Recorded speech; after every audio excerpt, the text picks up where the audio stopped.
Pak. Assalamualaikum warahmatullahi wabarakatuh. Gimana kabarnya Pak?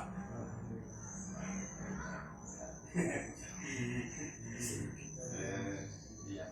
Jadi kami ada penugasan besar dengan kepala sekolah tentang pengambilan keputusan terkait dengan dilema etika dan pendidikan moral.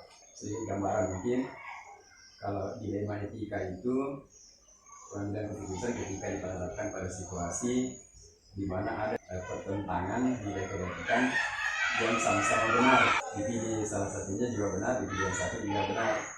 Nah, tapi tidak bisa berlanjut dua-duanya.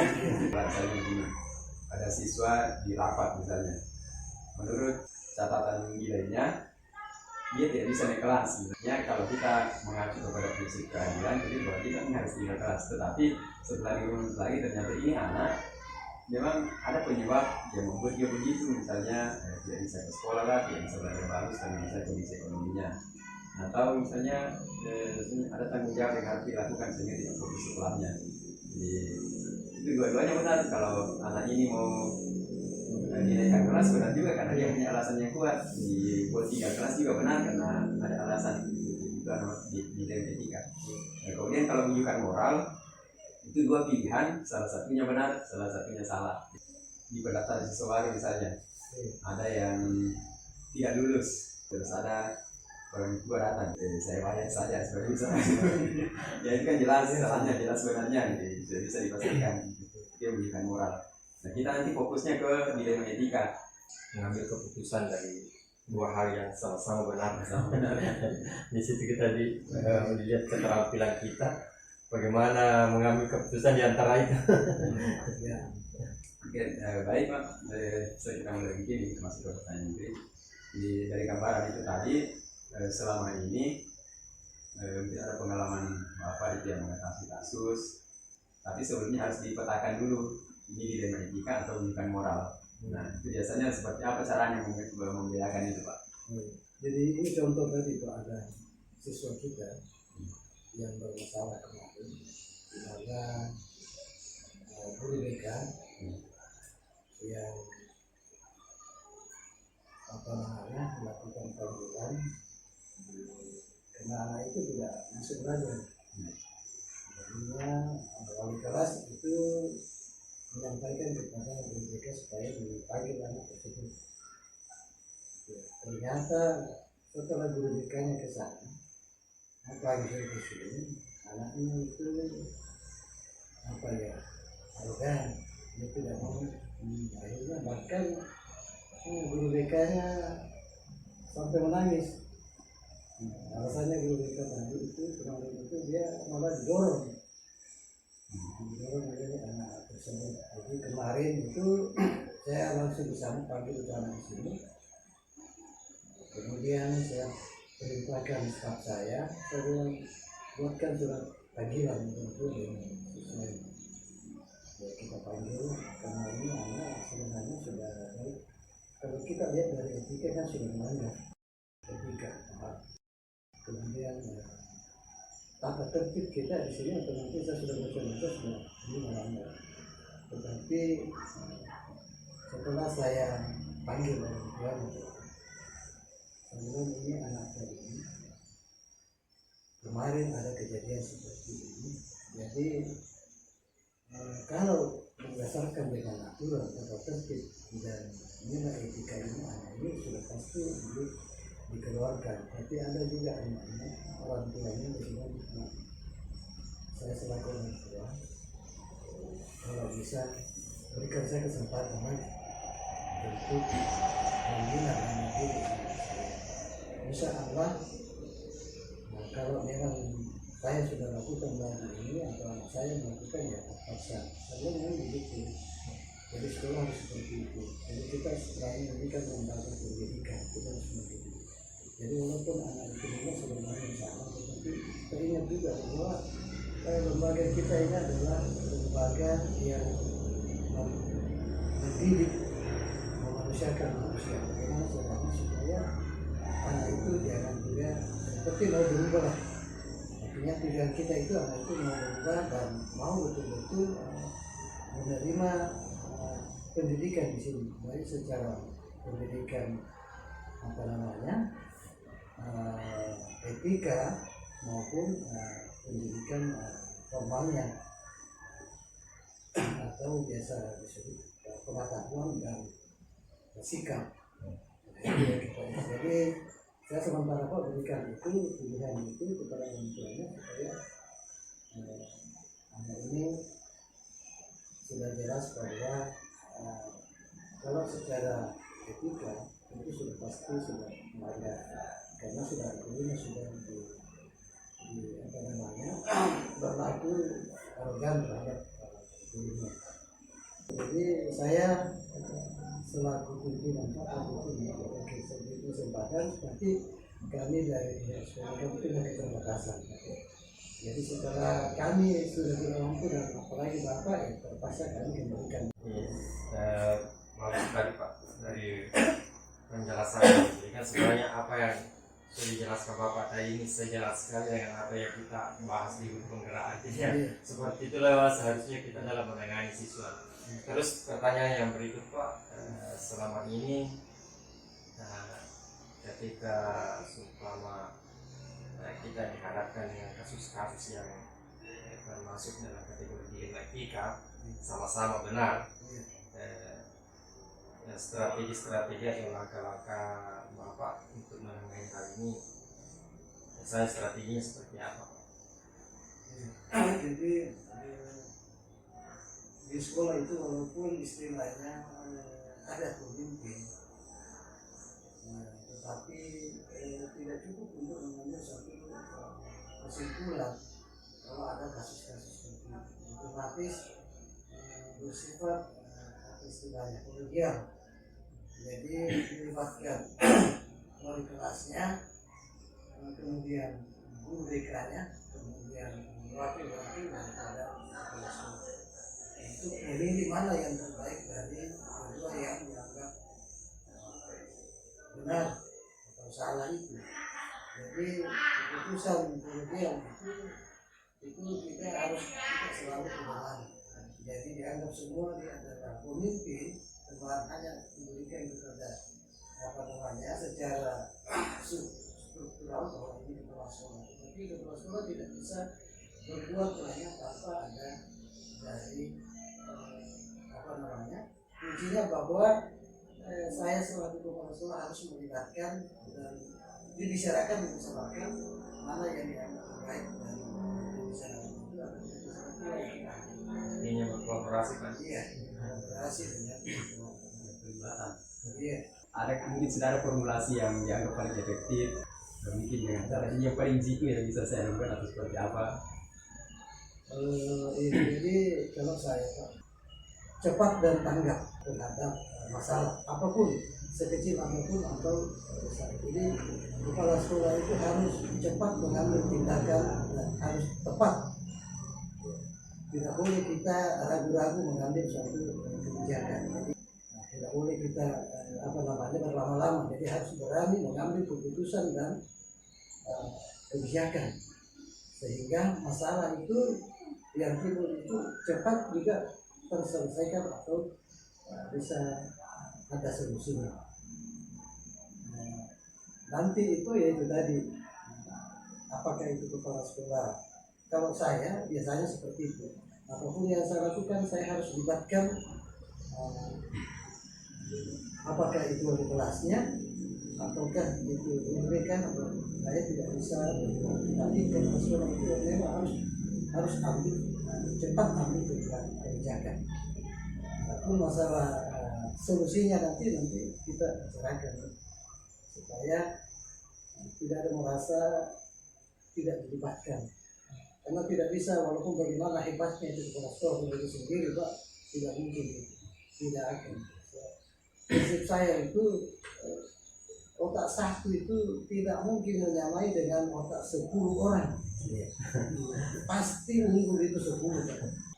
Karena otomatis teman-teman yang lain itu pasti punya pemikiran, pasti punya ide-ide yang lain.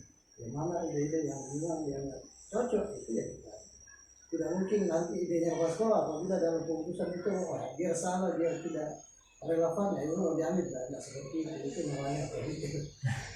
Jadi harus kita Jadi terkait juga ada pertanyaan selanjutnya bahwa langkah-langkah atau yang dianggap efektif dalam pengambilan keputusan itu tadi terkait dengan etika adalah cepat tanggap Pak Di. Artinya inilah yang strategi itu yang dipakai untuk menangani atau mengambil keputusan itu. Baik Pak, saya melangkah ke pertanyaan selanjutnya Pak. Apa yang dimiliki sebuah tata cara atau jadwal tertentu dalam sebuah penyelesaian kasus di dalam etika? Apakah Anda langsung menyelesaikan di tempat atau memiliki sebuah jadwal untuk menyelesaikannya Pak? Atau bentuk atau prosedur seperti apa yang dijalankan? jadi bisa saja terjadi dua-dua Pak. Jadi bisa terjadwal, artinya bisa kita cari waktu yang tepat, dan bisa juga insidentil. Tiba-tiba kita bisa lakukan itu. Karena mungkin situasi dan kondisinya memang harus memaksa sama masa ya terpaksa kita ambil keputusan yang bisa menyelesaikan pada saat itu. Tetapi kalau misalnya kita lihat sikon ini masih bisa ya bisa kita adakan jadwal. Jadi begitu Pak. Jadi kalau secara artinya tergantung dari kasus itu. Kalau misalnya harus segera kita harus hari itu juga, detik juga itu jam itu juga kita harus selesaikan. Situasinya menentukan waktu penyelesaiannya. Kalau saat itu saat itu ya. Kalau menurut saya setelah itu dalam pengambilan keputusannya mungkin ada tantangan kan dari secara internal atau secara eksternal. Mungkin ada seperti itu, dan cara mengatasinya misalnya jadi banyak. Jadi selama ini awal-awal itu saya pelajari situasi dan kondisi kita baik guru maupun terhadap diri saya, pribadi saya selaku pimpinan. Banyak sekali akhirnya saya pelan-pelan itu pelan-pelan itu berubah. Oh ini saya evaluasi, oh diri saya ini di sini saya salah, keliru di sini, mengambil kebijakan seperti ini dan saya ini keliru. Akhirnya jadi saya perbaiki Pak, daripada diri saya harusnya begini. Kemudian teman-teman yang merasa yang menurut penilaian saya ini saya lakukan pendekatan Pak ini. Hanya yang Bapak yang bisa bekerja. Kalau saya tidak ada. Bapak saya tidak mengajar lagi. Jadi kalau Bapak dilaksanakan ini berarti sekolah kita ini seperti ini. Jadi tetap saya lakukan pendekatan kepada teman-teman. Kemudian juga saya harus selalu koreksi diri. Dan kita lakukan sebagai pimpinan harus begini. Kita tidak boleh arogan, tidak boleh kita otoriter. Ya harus dan itu harus disampaikan kepada teman-teman juga. Dan kalau memang itu teman baik, katakan baik. Kalau katakan misalnya penilaian kita kurang baik sama teman, jangan langsung disampaikan. Jadi kalau begini kurang, panggil kan. Itu yang saya lakukan. Terus selama ini Pak, kalau seumpama dalam pengambilan keputusan khususnya terkait dengan etika, adakah seseorang yang membantu atau adakah faktor-faktor yang membantu Bapak dalam mengambil keputusan itu Pak? Jadi yang salah Pak,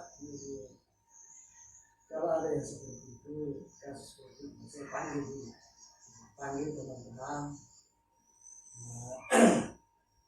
saya minta pendapatnya seperti tadi masalahnya, panggil organisasi, jelaskan seperti ini, baru oleh jelasnya,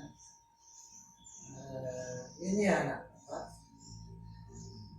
memang hampir semua guru itu menyampaikan kepada saya bahwa anak itu tidak masuk kelas.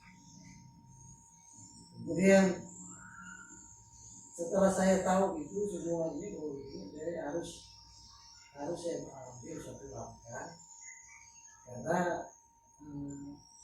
teman sudah serahkan juga kepada saya, itu nanti keputusannya dari kepada semua. Sehingga saya begini, harus kita dulu berikan waktu ini, jangan kita langsung keluarkan coret. Akhirnya itu yang terjadi tadi. Jadi saya minta dulu dan teman-teman guru agama bagaimana dengan ini anak, laporannya semua seperti itu, sebelum dibalas masuk. Jadi mereka orang tuanya jadi bagaimana? Karena itu keputusannya itu dari kepala sekolah. Karena yang menentukan ini, tetapi tidak serta merta kepala sekolah langsung itu bampaknya ada informasi, ada masukan dari rekan guru. Kita harus tahu. Kalau misalnya kepala sekolah saja, saya kira tidak sangat tepat. Apalagi kepala sekolah itu kan tidak mengajar lagi, tidak maksudnya itu. Kita harus gali dulu informasi itu. Kalau memang sudah tidak bisa putuskan bersama bahwa sudah dikasih P1, P2, P3 ya. Sudah itu yang kita pakai tidak ada baik secara etika maupun aturan. Tata tertib kita sudah tidak ada lagi. Itu yang harus kita lakukan karena kepala sekolah itu tidak bisa dilakukan kalau seperti yang terjadi beberapa tahun yang lalu waktu anak kita banyak yang tidak naik kelas, banyak yang tidak naik kelas, 25 orang saya masih ingat saya. Dan tahap pagi kita saya di situ, dia ancam saya bilang, Pak kita harus belajar sama, oke.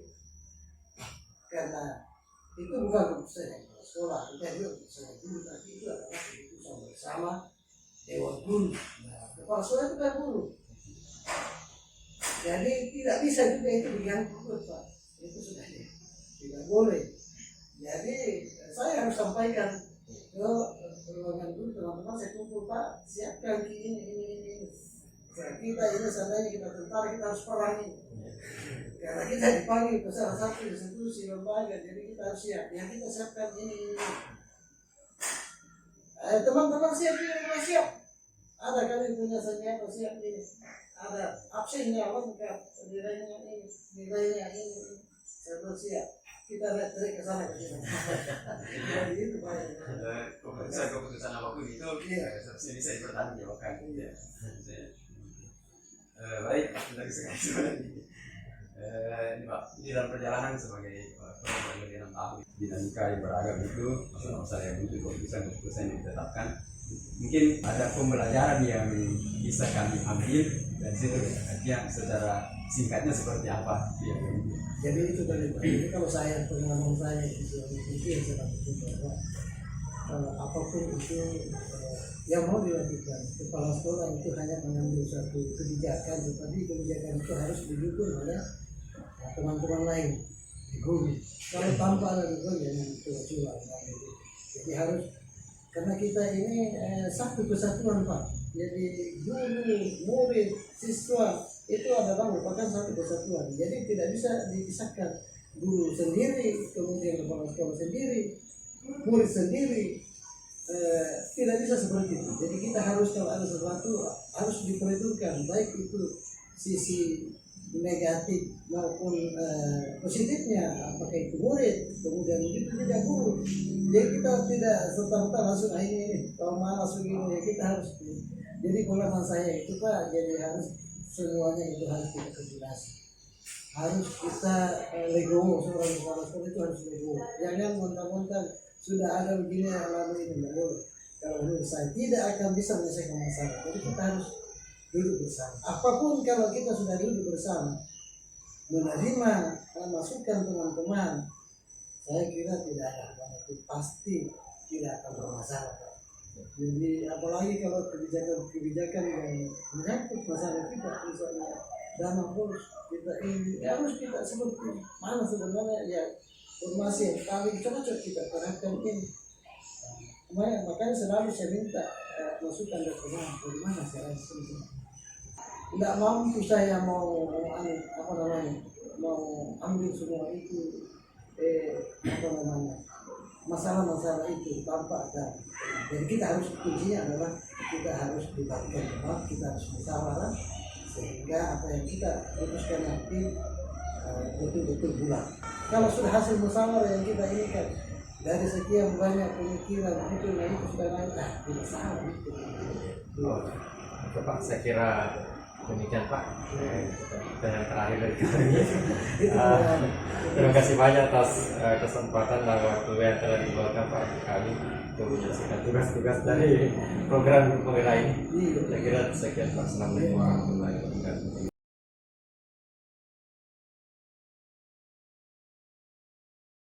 Saya mulai ya. Iya, Oke, baik. Assalamualaikum warahmatullahi wabarakatuh. Waalaikumsalam warahmatullahi wabarakatuh. Gimana kabarnya Ibu? Alhamdulillah, baik-baik di. Tidak susah juga di Portugal aja. Biasa saja, santai-santai. Oh, iya.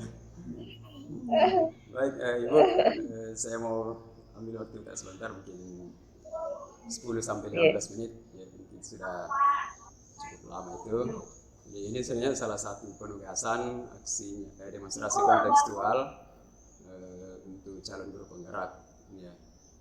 Ini terkait dengan kepemimpinan pembelajaran, lebih khusus lagi ke pengambilan keputusan yang berdasarkan dilema etika atau rujukan moral. Sedikit saya sampaikan gambaran seperti apa dilema etika itu. Jadi dilema etika itu adalah masalah-masalah atau yang memperhadapkan seseorang pada pengambilan keputusan di mana pilihan yang ada itu kedua-duanya benar. Ya. Tapi harus dipilih salah satunya. Misalnya ada siswa di sekolah yang salah satu kategori kenaikan kelas itu tidak terpenuhi, ya, tetapi dia anak guru, dia anaknya guru misalnya ya. Kalau misalnya dia tinggal kelas, ya kasihan. Dikasih naik kelas dengan mengubah nilainya juga bukan ya itu juga misalnya. Nah, ini salah satu contoh kecil di dilema etika.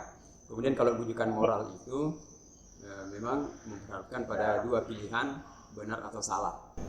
Baik, sebelum lanjut ke situ, saya mau ambil data juga dulu. Ini kalau di sekolah ini Ibu sudah berapa lama mengajarnya? Alhamdulillah sudah masuk 4 tahun 10 bulan. 4 tahun 10 bulan. Lumayan lama ya. Sudah Ya lumayan dulu. Dalam waktu 4 tahun itu pasti banyak pengalaman ya, menghadapi masalah-masalah gitu ya. Nah, sekarang Ya luar biasa.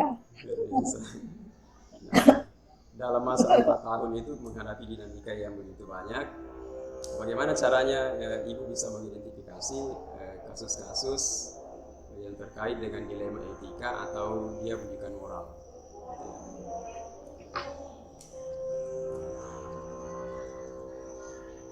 Harus putus Ki. Putus ya. Nah, ini tadi itu dinamika di sekolah kan sangat beragam. Nah, bagaimana caranya Ibu bisa mengidentifikasi masalah-masalah yang terkait dengan dilema etika ataukah masalah itu merupakan rujukan moral? Ya. Jadi seperti ini Pak.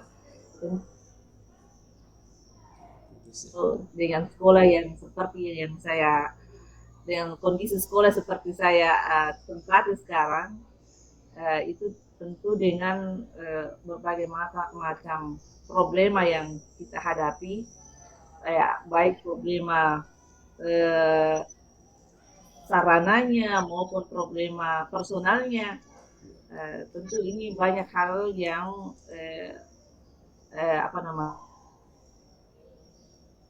harus pimpinan, tapi dalam menyelesaikan itu kita melakukan analisa kasus yang mana mesti kita kedepankan terlebih dahulu, yang betul-betul sangat risk. Contohnya kemarin itu di saat saya masih baru pertama kali datang di sekolah ini, itu kasusnya sangat luar biasa banyaknya. Itu ada gap di antara personil sekolah. Jadi ada gap-nya antara PNS dengan non-PNS. Nah, tentu buat saya ini adalah sebuah permasalahan yang paling risk, karena untuk membangun sebuah sekolah kita harus bangun dulu silaturahim yang bagus di dalamnya. Jadi pada saat itu saya melakukan analisa dulu, bukan serta-merta langsung saya memutuskan untuk menyelesaikan pada saat itu, tapi saya melakukan analisa selama 3 bulan. 3 bulan untuk mencari apa sih akar masalah, sehingga 3 bulan terakhir itu saya mengambil kesimpulan bahwa dengan berbagai sumber yang sudah saya dapatkan, baik dari masyarakat maupun dari warga sekolah sendiri, maupun dari Dinas Pendidikan Kabupaten pada saat itu, ternyata ada beberapa pertimbangan, ada beberapa masukan bagi saya, ternyata akar masalahnya seperti itu. Jadi pada saat itu 3 bulan itu saya kasih, kemudian saya pertemukan dalam satu forum untuk membicarakan itu. Jadi antara dua kubu yang berselisih ini, itu saya pertemukan apapun risikonya, saya pertemukan dalam forum itu untuk menuntaskan dan mendengarkan apa yang mereka rasakan selama ini dari dua kubu itu, sehingga terjadi perselisihan. Nah, di situ saya menyampaikan bahwa seperti ini. Nah, setelah itu di situ kami mengambil kesimpulan sebagai jalan tengah, sebagai pemimpin untuk bagaimana mengambil baiknya dari dua kubu ini, sehingga lahirlah sebuah perdamaian antara dua kubu. Ya, jadi alhamdulillah dalam waktu 1 hari itu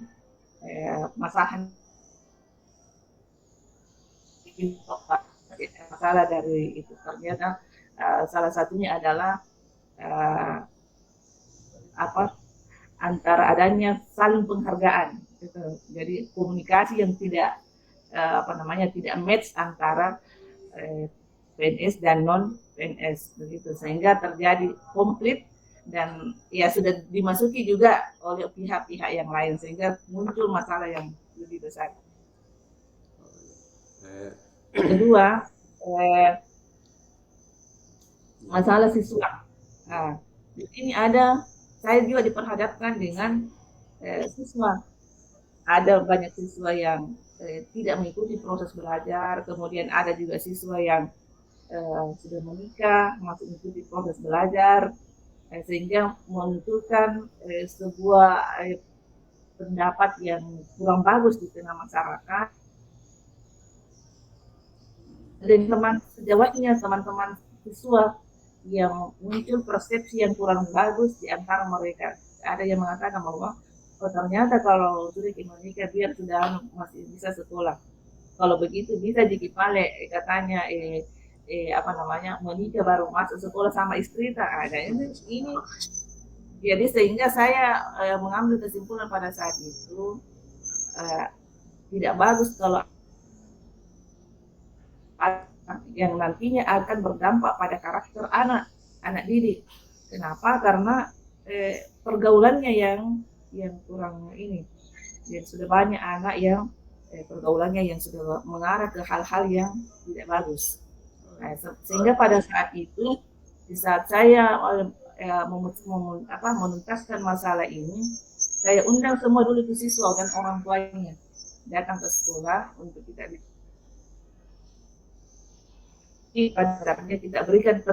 berikan kesempatan untuk memperbaiki diri, untuk mengevaluasi bahwa apa yang dilakukan itu mesti dia akhiri itu perlakuan yang seperti itu. Nah, tapi pada kenyataannya setelah kami berikan hanya masyarakat biasa, Pak, ada juga dari anak seorang anggota yang kami hadapi pada saat itu. Nah, tapi karena yang anaknya anggota ini sudah di akhir, sudah pada tataran sudah mau ujian, saya masuk sudah mau ujian nasional, jadi saya minta pertimbangan ke Dinas Pendidikan Provinsi. Dia katakan bahwa berikan saja kesempatan untuk mengikuti ujian akhir karena tinggal ujian, Pak.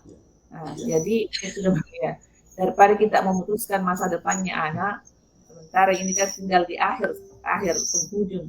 Nah, makanya itu kami lanjutkan pada saat itu dengan catatan dia tidak belum mengeluarkan surat nikahnya Pak pada saat itu. Jadi orang tuanya juga pintar, dia tidak urus dulu surat nikahnya anaknya. Kayak ujian. Itu. Iya. Menarik sekali ini kalau bisa saya simpulkan tadi. Jadi ada dua masalah besar ya. Pertama tadi gap antara guru honor dan guru PNS. Mungkin dalam masa penelusuran itu Ibu condong ke salah satu pihak gitu. Ya, karena masing-masing punya, ada benarnya, ada juga salahnya. Dari hasil yang saya dapatkan itu, saya analisa ternyata ini masalahnya yang muncul di pihak ini seperti ini. Masalah yang dilakukan pihak ini seperti ini. Sehingga saya kata, ternyata hanya ini yang membuat mereka terjadi kesalahpahaman. Jadi makanya saya pada saat itu Pak tidak memposisikan diri di antara satu, untuk duduk bersama mereka saja itu Pak, saya harus menjaga diri pada saat itu. Jadi tidak, pada saat saya harus menjaga karena saya tidak ingin muncul image di antara mereka ini. Nah, sambil saya menelusuri sampai pada saat selesainya itu masalah. Nah, pada saat selesai itu masalah, barulah saya berbaur, menyatu dengan mereka karena ada dulu netralisir saya pada saat itu. Jadi saya hanya mencari pada orang itu masalahnya. Jadi saya mencari informasi pada orang yang juga yang tidak berpihak. Jadi pada saat itu alhamdulillah kita tuangkan itu, saya sampaikan di dalam forum bahwa setelah saya menganalisa ternyata ada seperti ini. Mereka mengakui pada saat itu, dan memang Bu itu yang kami rasakan, memang itu yang kami alami. Tapi mereka mengatakan bahwa sebenarnya untuk dipertemukan dalam satu forum untuk menyampaikan apa yang kami rasakan. Nah, jadi untuk menyampaikan apa yang kami rasakan supaya pihak yang satu tahu bahwa seperti ini yang kami rasakan dan pihak yang satunya juga mengetahui bahwa seperti ini sebenarnya yang kami alami. Seperti itu, sehingga mereka saling memahami pada saat sudah keluar semua unek-uneknya dari kedua belah pihak. Nah, akhirnya setelah keluar kedua belah pihak apa yang mereka rasakan selama ini, barulah mereka legowo untuk saling memaafkan. Seperti itu, sehingga alhamdulillah sampai sekarang silaturahim di antara mereka alhamdulillah sudah mulai bagus, sudah menyatu. Sudah menyatu. Luar biasa Ibu ya. Kemudian saya ke masalah siswa tadi. Jadi jelas sekali di masalah siswa saat tadi ini ada pertentangan antara dua kebenaran. Jadi anak yang bermasalah tadi yang misalnya menikah dilanjutkan sekolahnya akan memunculkan reaksi dari pihak lain, tapi benar juga kalau dilanjutkan daripada diputus dalam waktu yang singkat itu diputus juga akan ada masalah lain. Ada masalah lain. Jadi ada pertentangan, tapi tadi ada solusinya Bu ya. Solusinya itu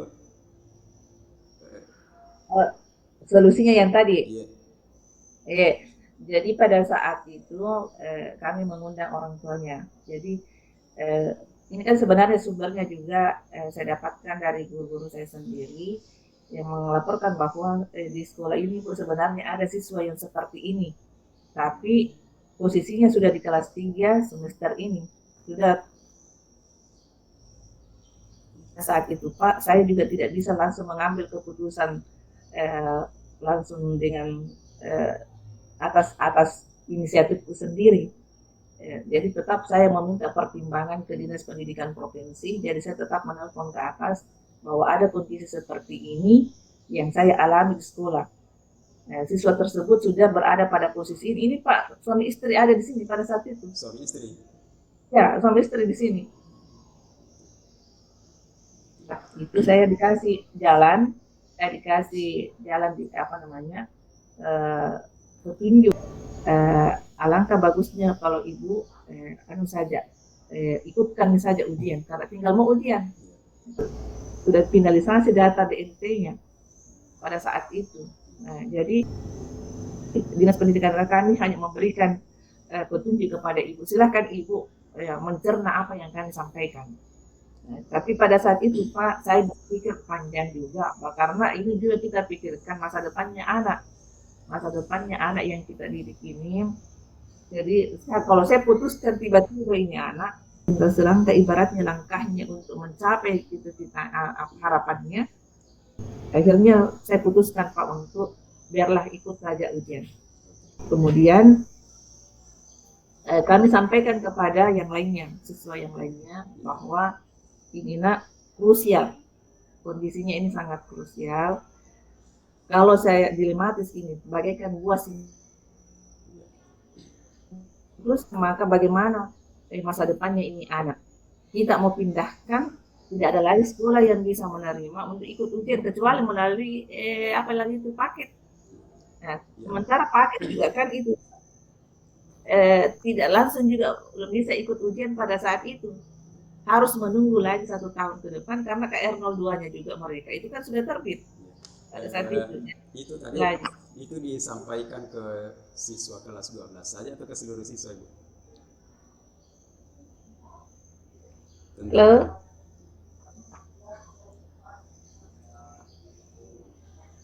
Halo? Iya. Jadi itu tadi kasus khususnya ini itu disampaikan ke siswa kelas 12 saja atau ke seluruh siswa? Kami hanya sampaikan ke teman kelas seangkatannya. Iya. Ini kasus Untuk khusus meredam mereka, Pak. Iya.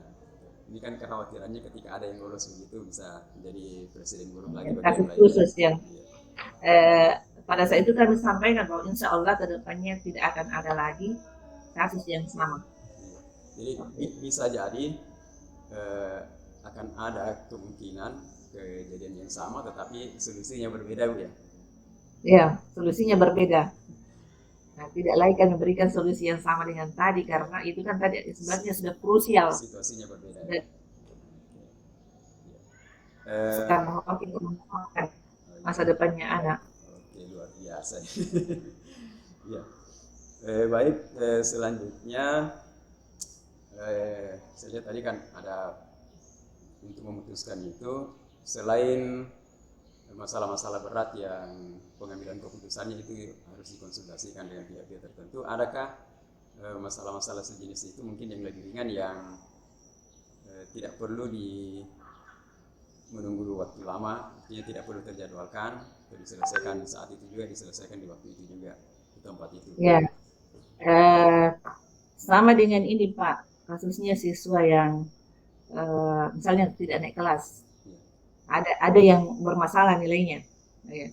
Dan tentu dari sekian siswa yang kami proses kemarin itu ada beberapa pertimbangan. Setelah kami rapat dengan Dewan Guru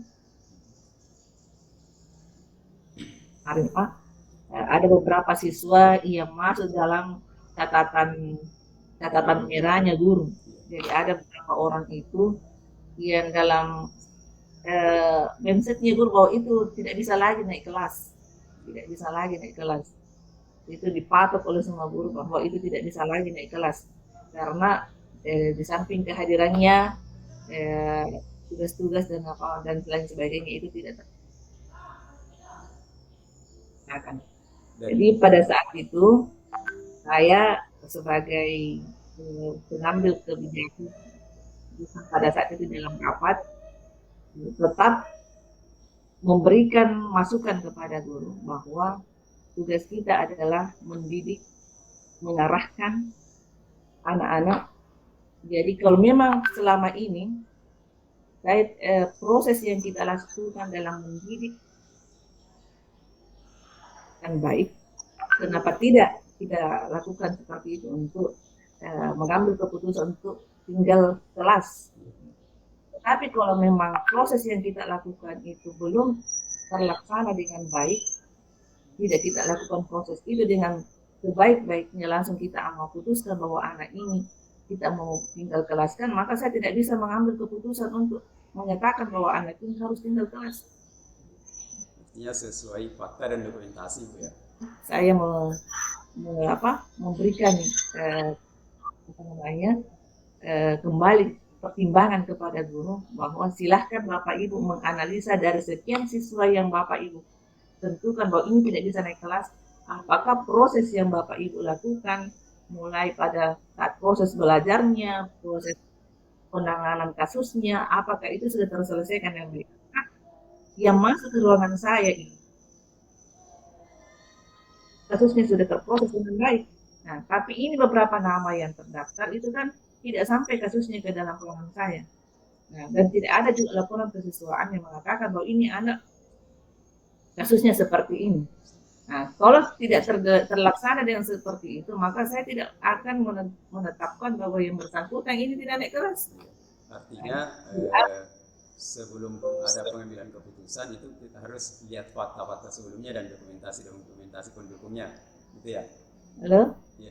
Artinya terkait dengan ini tadi penetapan kenaikan kelas dengan masukan-masukan dari guru, sebelum diputuskan tetap kembali kepada pertimbangan fakta-fakta di sebelumnya dan bukti-bukti dokumentasinya ya. Iya. Makanya saya minta dulu tuh Pak dokumen-dokumen pendukungnya sehingga mereka ini harus ditetapkan sebagai siswa yang tidak bisa naik kelas. Kalau tidak, saya tidak bisa tetapkan. Karena resikonya Pak, jangan sampai ada orang tua siswa nanti yang datang ke Berata mengatakan bahwa anak saya tidak pernah diproses, saya tidak pernah mendapatkan panggilan. Nah, seperti itu. Sehingga itulah yang kita jaga semuanya supaya proses pendidikan yang kita lakukan ini ada ruhnya, ada maruahnya di tengah masyarakat. Bukan hanya sekedar kita menjalankan pendidikan banget di tengah masyarakat. Oke. Baik, selanjutnya kalau dalam menyelesaikan masalah-masalah yang ditemukan di sekolah, apakah ini terkait dengan masalah internal atau yang melibatkan pihak eksternal, tantangan-tantangan apa saja yang biasa ditemukan? Luar biasa tantangannya Pak. Misalnya yang paling berat misalnya. Yang paling berat ini sebenarnya kan setiap tentu harus kita di backing oleh sebuah finansial misalnya. Jadi yang terberat kami hadapi sebenarnya di SMK 11 itu adalah tantangan fasilitas yang ada dalam fasilitas yang sangat jauh dari, kalau orang bilang minim, di bawah minim ini sebenarnya di SMK. Dan itu membuat proses pengajaran. Dan itu mempengaruhi pengambilan keputusan. Salah satunya Pak, karena guru kan ada alasan tertentu. Ketika saya mau melakukan pembinaan terhadap itu, ada juga alasannya. Karena misalnya ketika proses pembelajaran saat itu tidak ada sarana yang dia menggunakan untuk harus melakukan dan memanfaatkan sarana itu, sementara sarana itu tidak tersedia di sekolah. Nah, sehingga di saat saya mendapatkan tuntutan begitu dari bawah, tentu saya harus mengambil keputusan. Ini sebuah keputusan yang berat, makanya biasa saya hanya menyampaikan kepada guru untuk mengambil atau hal yang sejauh mana kemampuan sekolah untuk memperadakan itu. Saya biasa mohon maaf kepada personil atau guru saya untuk melaksanakan kegiatan pembelajaran itu seadanya saja. Tapi sepanjang itu mampu diperadakan oleh sekolah dan tidak bisa berikan solusi kepada guru untuk memperadakan itu. Jadi itu Pak. Artinya ketiadaan itu bukan alasan untuk tidak berbuat, Bu ya? Bukan. Kita upayakan semaksimal mungkin yang bisa kita lakukan di sekolah itu yang kita lakukan. Tapi di luar dari kemampuan sekolah untuk melakukan itu, ya itulah yang kita pending biasanya. Baik, tadi sebenarnya sudah ada beberapa contoh yang diberikan tentang ya pihak yang memberikan bantuan. Nah, selain tadi misalnya koordinasi ke pihak yang terkait langsung dengan pendidikan, misalnya tadi ke cabang dinas pendidikan atau ke dinas pendidikan langsung, adakah pihak-pihak lain yang kadang membantu ibu atau faktor pendukung lain yang memudahkan ibu dalam memutuskan keputusan? Kami biasa selain kami dengan warga sekolah, kami juga biasa dengan komite sekolah. Ini ada malah yang agak krusial di sekolah itu, biasa kami undang komite sekolah untuk membantu dalam pengambilan keputusan, jadi menjadi pertimbangan, jadi kita menjadi tempat saling berkoordinasi. Jadi komite itu biasa kami jadikan tempat koordinasi untuk mengambil keputusan nantinya yang kami akan lakukan di sekolah. Jadi selain kami warga sekolah saling berkoordinasi, tempat kita untuk saling berkoordinasi. Oke, baik. Terakhir Ibu, selama perjalanannya 4 tahun 10 bulan ini banyak sudah keputusan-keputusan yang diambil. Mungkin ada yang mudah, ada yang berat tantangannya. Nah, dari semua pengalaman itu, pembelajaran apa yang Ibu dapatkan dan bisa ditularkan ke orang lain? Sebenarnya kalau untuk menularkan itu belum untuk ditularkan, tapi pembelajaran bagi diri saya itu bahwa ternyata dalam memimpin itu perlu harus punya kesabaran. Jadi harus tetap menjaga egositas, mengedepankan kepentingan umum daripada kepentingan pribadi kita. Terus yang kedua, harus kita menjaga ego kita, menjaga harus sabar dalam menghadapi semua tantangan, karena yang kita hadapi ini adalah makhluk hidup yang dengan berbagai karakter yang berbeda. Tentu ada yang keras, ada yang lunak yang kita hadapi, sehingga sebagai pemimpin harus mampu menempatkan diri dan menjaga attitude juga dalam menyikapi apa yang kita hadapi ini, itu betul-betul terselesaikan dengan baik. Jadi jangan kita mengedepankan bahwa saya ini adalah seorang pemimpin, bahwa saya harus ego dalam mengambil keputusan. Tetapi itu tetap saya memberikan pertimbangan, mendengarkan pendapat mereka ketika mereka punya masalah. Kemudian dari masalah yang mereka sampaikan itu saya ambil sebuah keputusan. Kemudian saya pertimbangkan kepada mereka, kalau saya lakukan terbaik menurut mereka. Jadi alhamdulillah dengan dengan prinsip seperti itu yang saya jalankan selama ini, alhamdulillah kondisinya agak membaik. Oke, luar biasa sekali ini. Baik, tidak terasa waktunya sudah lewat 30 menit Bu. Luar biasa ini.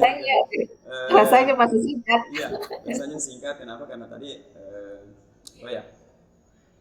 situasi yang dibicarakan itu nyambung, kemudian memang sangat kita butuhkan dalam melaksanakan pekerjaan kita sebagai guru di sekolah, ya, apalagi dengan tugas tambahan sebagai pemimpin yang kadang harus mengambil keputusan tepat di waktu yang tepat pada situasi yang tepat juga. Oke.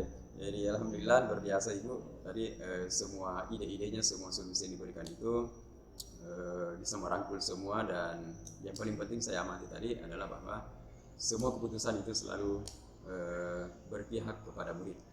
Ya. Oke. Jadi terima kasih, ini sudah berbagi. Insya Allah ini bisa menjadi masukan juga buat saya dan bisa kita ceritakan. Saya akan ceritakan ke teman-teman lain. Ini sesuatu yang luar biasa. Baik Ibu, terima kasih waktunya. Ya, terus berkarya. Ya, selamat berinovasi. Ya, luar biasa. Terima kasih sekali lagi. Assalamualaikum warahmatullahi wabarakatuh. Waalaikumsalam warahmatullahi wabarakatuh.